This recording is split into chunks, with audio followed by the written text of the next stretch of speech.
So this week at Interview with a Wire, we received Alex Foley. So Alex managed double KC all over his place. It's a really huge. He has many location of martial art. He talks about that.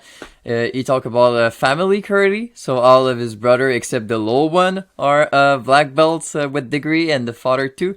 So I think it's a really great podcast. We enjoy it. Les cicatrices nous rappellent d'où on arrive. Les combats qu'on doit livrer quand le destin chavire. Guerrier, on fera ce qu'il faut pour la famille. Cœur de lion, œil de tigre, on a la paix dans la mire. The battles are never ending, I know. But we will get up and get on with the fight. And we'll do whatever for what is right. Just put your trust in us, in us. Okay, so today at Interview with a Wire, we receive Alex Foley, director of Atlantic, WKC. So Alex, it's a huge honor to receive you today. Thanks for your time. If you want to, for the guest who's listening, introduce yourself with your rank, title, and what you're doing so far in karate for your life, man. Awesome. So my name is Alex Foley. I'm a 4th degree black belt in Kenpo karate. I'm the WKC director for all of Atlantic Canada right now, which is, Nova Scotia, PEI, New Brunswick, and Newfoundland, Labrador. It's going really well. I mean, our team is growing exponentially in the last 3 years. Cool. Yeah, I saw you guys at the National with your own gi. I think it was awesome. I was like, cool future. We really like we try to change the gi every year. We go through Yugo Sport. They do an awesome job on those gis. Yeah, really. We work with them too. They're really good. So what about you? When did you start karate, and where was it, and with who? So I've been doing karate since I was 7. So that's 25 years actually. I started. My dad was my instructor, Mike Foley Sr. So my dad is a Jean-Guy Angel black belt. He got his black belt 41 years ago. Right, and he basically moved to Montreal. He lived at the dojo. For the degree after the black belt, did he keep going with Jean-Guy?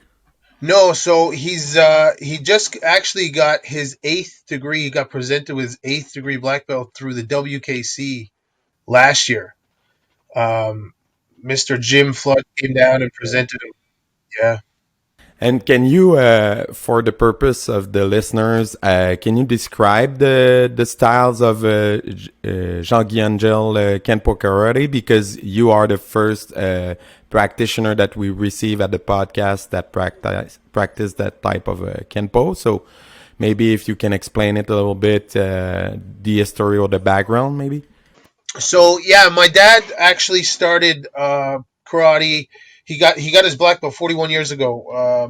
He started here in Newfoundland, and then he moved to Montreal, and he was actually training with the chief and living there. He lived at the dojo, literally.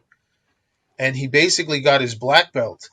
And when he came home to Newfoundland, he started opening up karate schools.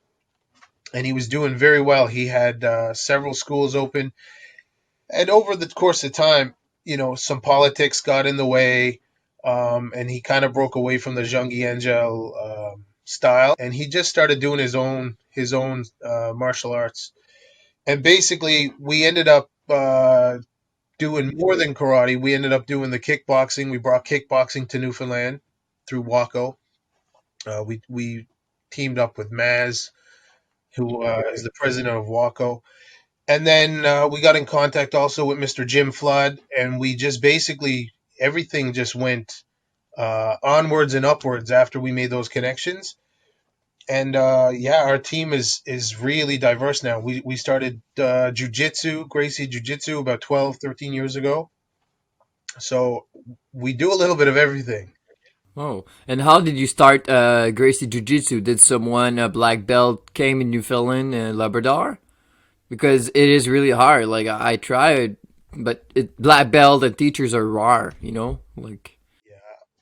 So what happened was there was one, maybe two schools here in Newfoundland. There was another guy here that was teaching. He was a purple belt. And he was in a very sport oriented school. So he was teaching, but it was under Nova União. So it was me and my brothers, and we basically started with Pedro Sauer Jiu Jitsu. And Pedro Sauer had a really good online curriculum at the time. So you could literally get his DVD and you could start doing the DVD. And then we would, my brother Michael flew up, and he did a private lesson, and he stayed with Pedro for a weekend, went through the whole curriculum, got promoted to blue belt, came back and started basically, we just went from there. We just started doing the curriculum. And we were bringing these people into Newfoundland 2, 3, 4 times a year, all these black belts. And basically what happened, over time, jiu-jitsu here in Newfoundland now is huge. Like, there are a lot of schools. It's doing really well. Yeah, with the UFC and everything, it really got a rise over the 10 years. It's crazy. It is. It's super popular. And MMA is on the rise too. So, you have people right now that are coming in and saying, hey, I want to learn MMA, but they don't understand what MMA stands for, right? Mixed martial arts. You have to do jiu-jitsu. You have to do karate. You have to do kickboxing. You have to wrestle. It's separate, right?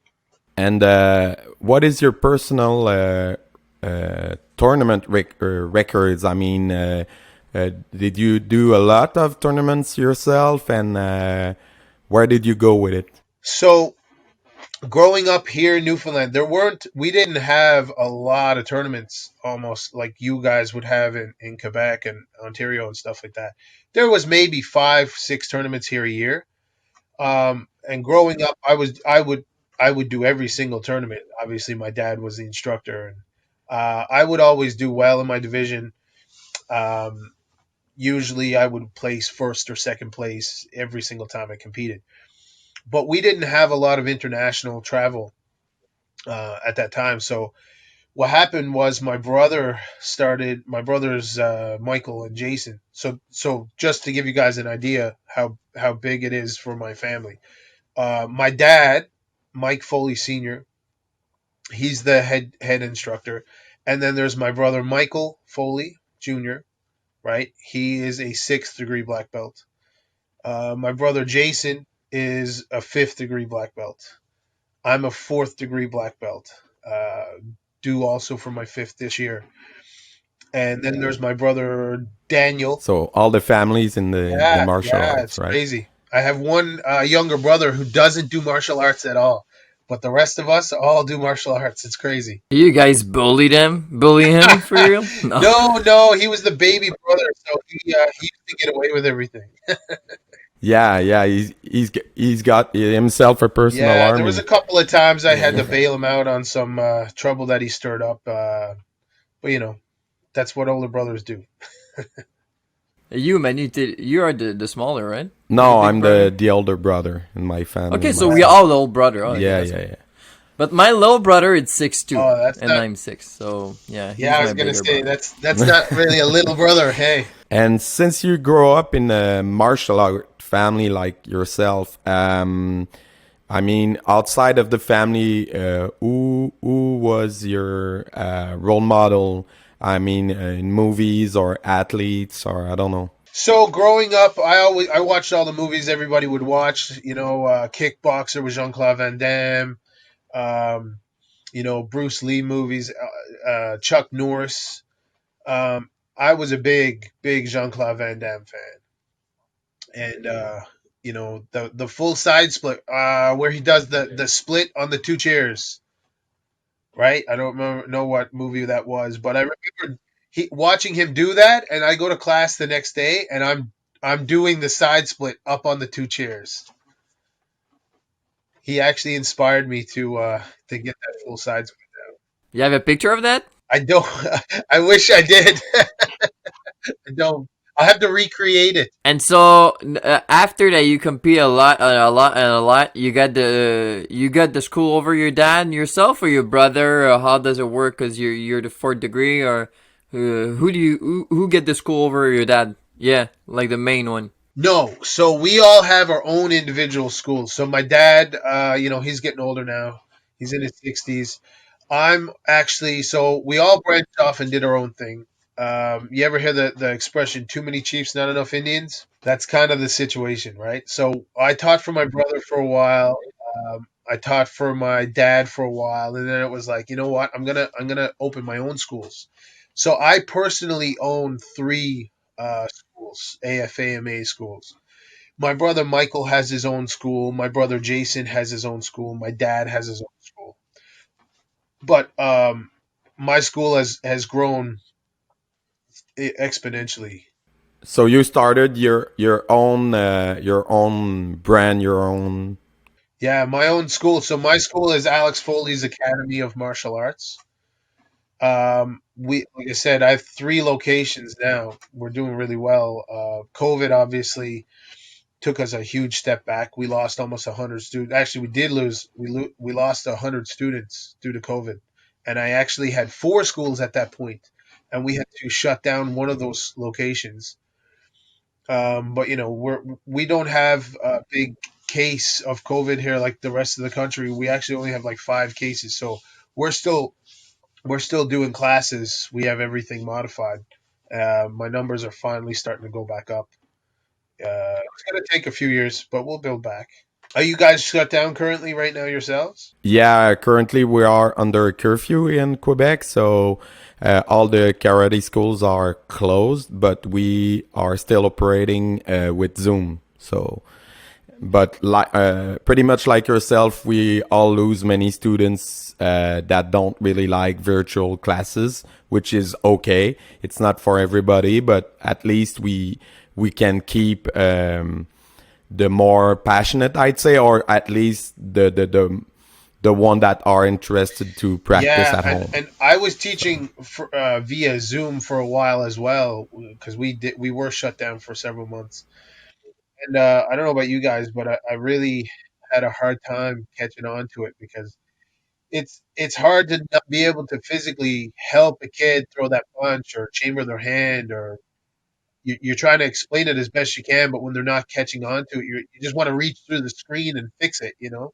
It's not the same thing, but at least if it's helping to keep the people who wants to stay. We're not gonna have to start from scratch when we're gonna reopen. We still have Yeah, yeah. It's obviously Zoom is a great tool to keep people around and keep them motivated. If they're not training at all, they're just going to get demotivated and they're going to end up quitting.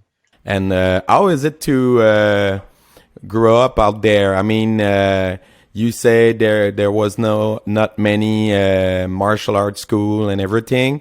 So, did you travel a lot outside of your province when you were kids? Did you see some other things? What is it to be a youngins out there? So yeah, we we started doing some stuff. I was about 12 years old when we started doing the I think it was WKA at the time, World Karate Association.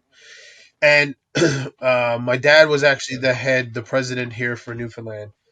Um, we started traveling away. We went to Ontario several times. I think back in 1999. Yeah, it was the first time we went to Ontario. And then from there, we ended up going to Florida and doing the World Championships there. Um, and then since it all changed to WKC, I mean, I've been to Florida, Ireland, Scotland, Buffalo, New York. I've been to Ontario every single year. This year would have been Madrid, Spain. So we were getting ready for Madrid, Spain, and then obviously COVID hit and we got shut down for that. Um, I actually fought back in 2017 at Nationals myself. It was the first time I had competed in 5 years, maybe. And I decided to do it within 3 weeks' notice of the tournament, and I had to drop a lot of weight to make the weight class I wanted. I dropped 25 pounds in 3 weeks, and I went in and I fought. Yeah, it was really good. There was three of us in the division. I had two tough fights. I lost, but it went. The first fight went into triple overtime, and I lost by the second point. There, I got a really bad kick to the face. I got my a toenail got caught in my eye and cut my eye open. I couldn't see, and yeah, and then I had to fight one of the guys from SUNFUKI. His name was Jeremy too. Tall kid, probably 6'2". He was 18 at the time. He had a professional kickboxing background as well. Jeremy Robert. Yeah. Yeah, yeah. Me Oh, and him had Yeah. a really good fight. yeah. He's a And police officer now. is he really? Really cool. No, he was a real nice kid, and we had a really good fight, and I lost to him in the final. Did you ever think to go professional yourself as a way or another for Not for fighting? me Or? myself. I when I opened the school back in 2010, I was 20 years old, and I basically decided at that point that I was just going to try to make, because it's very difficult to be a good coach and instructor and a good athlete, right? And compete yourself. So I was trying to build a school. I was trying to run classes, and to be an athlete, you guys know you have to be very selfish in your training, and you have you have to be iron focused. And I didn't have that. I couldn't afford to do that at that time, right? I was trying to build a school. So basically, I did what I set out to do, and I built the school. We have 300 students, or we had 300 students pre-COVID, um, and I wasn't going to compete at all. And then my coach Jim Flood basically he got me to compete within that 3 weeks notice at the nationals in 2017, and that's the last time I fought. Okay. But I think at some point, if you compete in your youth, and then when you're older, you want to pass the fire to the younger one, and then through many students, you can have one that maybe is gonna shine really bright, like have a a student that's gonna go Olympic after, or something like that in box, or no, but you never know. Like after 20 years, at some point, like look us, Marie-Ève Dicker, she shine, man. Like like you could never done that by yourself, maybe. But if you have 10,000 students in your life, you have a chance to pick like the big one. You know what I mean? So one of my students at the last WKC nationals, he won his division, and then he went on to Worlds, and he fought. Can't remember the kid's name. He might have actually been from SUNFUKI as well. Anyway, he won double gold, so he's a two-time world champion now. Big kid I got here, and we had another student lost in the final for a gold, and they ended up getting a silver at their first ever world championship. So I think in the next, when everything comes back after COVID, and everything is back to normal, and we can start traveling and going away again, my team is still training hard, and a lot of people are shut down right now. So it's giving us a little bit of an advantage. And then when we come back, they're going to be ready to go, and it's going to be good. Yeah, it's a little bit of an edge, like the US, who still have competition. It's a huge upside for them, I guess. But as it is for the rest of the world, we still shut down. Some can train, some not. That's why I like pre-Christmas more, because we could do at least private classes, so we could train them. But now it's only Zoom, so through Zoom, sorry. So yeah, but you can still do 1v1 Yeah, classes we in the we have dojo. regular classes. We had to modify what we were doing. We had to modify it to 15 students per class, which is still good, because it's basically more work for us. Okay. So it's like our summer. Yeah. So classes are still going. And then I have a lot of students now that are doing private one-on-one um, on Fridays and stuff like that. So if they're not getting the sufficient amount of training out of their regular class with the restrictions, then they come in, they do one-on-one training with me, and they get a lot more out of it. And they're allowed to spar. Like, they can't spar with everybody in the class, but they can spar with their bubble partner, and they can drill with their bubble partner. And it's really, I'm really thankful that we are able to do what we're doing, because our numbers are really low for COVID. So as long as it stays like that, I think I'm going to be fine. And what I found funny this year was I was having a hard time getting my jiu-jitsu program to grow. And then COVID hits. We come back out of COVID, and my numbers for jiu-jitsu explode. We have more people doing Gracie Jiu-Jitsu now than we ever have. It's crazy. People miss the physical contact. Yeah, I guess that's what it is. And people just basically wanted to get back and doing something. But my jiu-jitsu classes now are bigger than ever. We constantly have people signing up for jiu-jitsu. And the hard part is, of course, we have to tell them, like, you really need to have a designated bubble partner. And they say, not a problem. Well, I'll get my cousin to come do class with me, or I'll get my girlfriend, and we have people signing up all the time. You know what? As a guy who did point fighting growing up, when people start being hot, it would be cool having one partner that you know who has like a good he's clean. You know what I mean? So it's not that bad. Like, and even more for jiu-jitsu, when you always hug someone, if you know he's clean, it's like, hey, okay, I'm gonna have the same partner. Good. Like, it's not a bad thing, you know? And you're sure you always have a partner. You're not alone. Yeah. No, I think what's happening is they coordinate with each other via text or messenger, and they make sure, hey, I'm going to class, and are you able to go? And then they show up, and every class is doing awesome. Like, I literally had to put in more classes for jiu-jitsu. And then those people started asking about kickboxing. So then I had to put in extra kickboxing classes because they wanted to kickbox. So, I mean, all of my classes at my main location are full. Like, we are rocking and rolling at the main location here. The numbers are still going up. And I'm curious about something. Since you teach 3 different disciplines, what would you say is the percentage of your student that doing all the 3 of them? I'm going to say in the kids program, probably 70%, 60 to 70% of my karate kids also do jiu-jitsu. And they all do kickboxing. So we call it continuous. They all do continuous kickboxing. It's part of the curriculum. It's a whole thing. So jiu-jitsu, you can do it apart, but continuous is part of the karate curriculum. Yeah. So we have like point fighting class, and then on one day, and then the next day is continuous.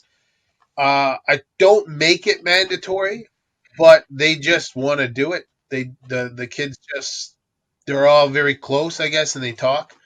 And if a kid is doing point fighting, he also wants to do the kickboxing stuff. So yeah, he wants to be with his friends, so he's following the group. So a big thing for us here now. I don't know if you guys knew this. Are you guys aware with who Mr. Jim Flood is? Nope. So Jim is actually the WKC. He's pretty much the Canadian coach, like the overall coach, and he's usually one of the head refs at all the WKC events. So he was living in Ontario for the last his whole life. He just moved to Newfoundland. His whole family is here now, and he's teaching class for me, and he's helping build our kickboxing program. I'm sure you guys have heard the name Trevor Nash before. Yeah. Many times. Great fighter. Jim has judged me many times. He's a great guy. When you refer me to the podcast, I was like, oh yeah, I got yeah, obviously, yeah. He's a great one. He has a great career and stuff. He's yeah, I've seen many times, Italy, Spain, everywhere. So we're gonna receive him, or did you book him? Yeah. Okay. Not yet, but I have had him as a friend. Okay, let's go. I did speak to him about it. Nice. He said he would totally do it. How does it going out here in Newfoundland for the martial art promotion? Did you do it mostly word to mouth to ear, or it's internet promotion? What is your way to promote your schools? We're finding here pretty recently, actually, Facebook advertising, Facebook marketing is really big. For me in particular, we're finding we're doing very well with Facebook advertising. But the Foley brand has been here for 40 years, so everybody that does martial arts know who the are in Newfoundland. You know, like we are probably the biggest. Actually, we are the biggest school.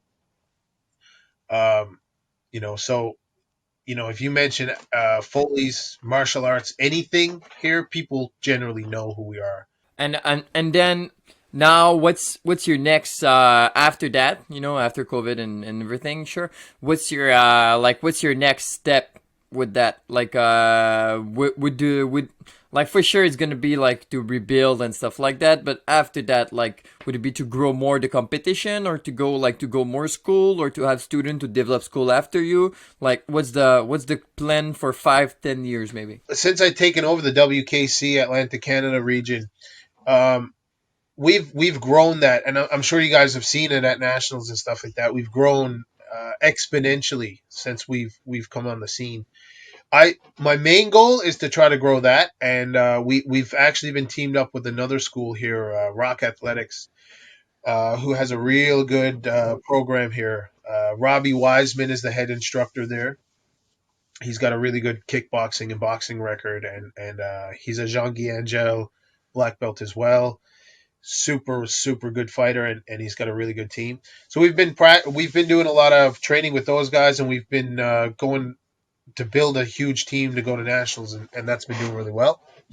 But other than that, I do plan to open another school at some point. I actually have one of that guy I was telling you about, Ryan, the two-time world champion. He decided he's graduating this year, and this is what he wants to do. So he's gonna run a school. He wants to franchise under me. So we're in the middle of trying to build that and put him in a position to franchise. Yeah. Would he be your first franchisee? Yeah, he would be the first franchise guy that I would have. And my goal, obviously, I want to build my brand. I want the AFAMA brand to build and produce good fighters and good athletes and good people. Um, and now that we have Mr. Flood here to help us do that, I'm super excited because that's what he does. He builds big teams and he builds world champions. Exactly. Oh wow, man. Hey, that is super. So you have many garden to work on, like so many project. You must be so thrilled. So cool. Yeah, I'm pretty happy. On a personal note, I mean, I was getting very close to getting my black belt in jiu-jitsu. So I was working hard towards that, and then COVID shut down, and we're actually under a team now. It's Alan Hopkins Jiu-Jitsu. Um, Vela Garda is the name of his club, and he's in the States. He's got several affiliates in the States.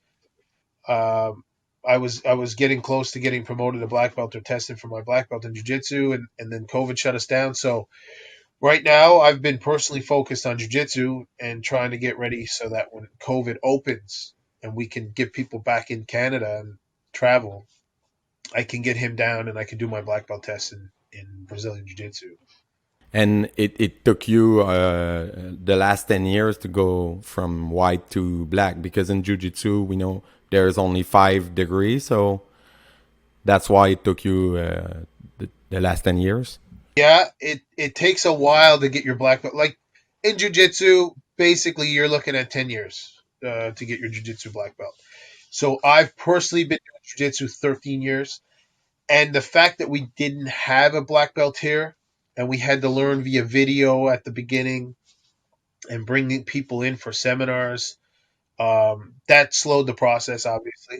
It made it a little bit difficult. But now you're seeing high belts starting to climb up. But back then, karate people black belt was 10 years too. Sorry about that. Alex, I'm sure your black belt in karate wasn't in 5 years. It was more like 10, 12. Yeah, right? It was 10 years. Yeah, yeah. It was 10 years to get a karate black belt. That's right. It does, because now it's more like for jujitsu, but back then getting a black belt was much more like 10 years than 5, you know? Oh, for sure. And I still kind of have that standard with my school. So I don't promote anybody to black belt under the age of 16. So no matter when, if they start, I take them at the age of 3. They're still not getting their black belt till they're 16 years of age.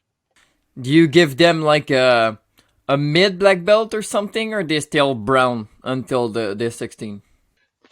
So I have the curriculum structured so that you get like half belts. So if they're a white belt at 3 years old, they'll do like a white yellow belt test, and then they're yellow, and then yellow orange, right? So it basically they test once a year.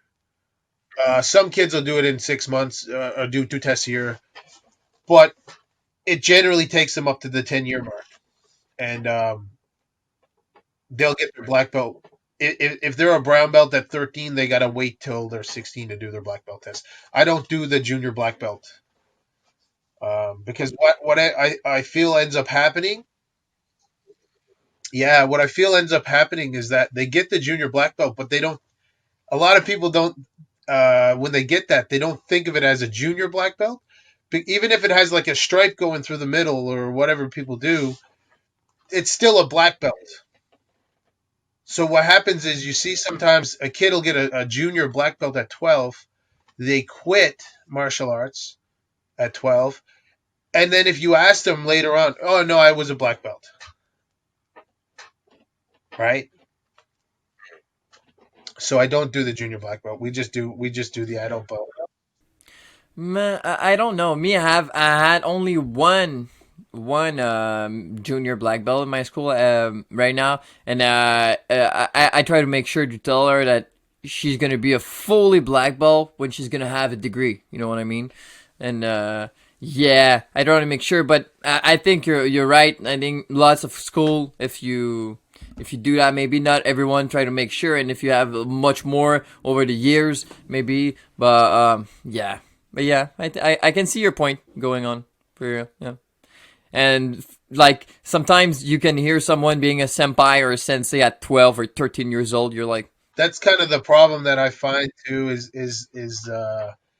it's just the connotation that comes with a black belt, right? Like if you have a black belt, when people hear a black belt, they think, oh, you can defend yourself. You're a black belt in karate. You're really tough.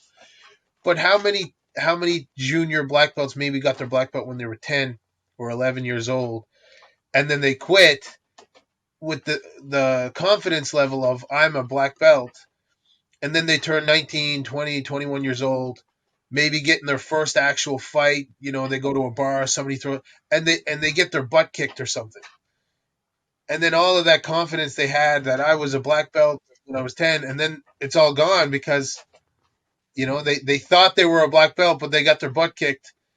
They quit when they were 10, 11 years old. You know what I mean?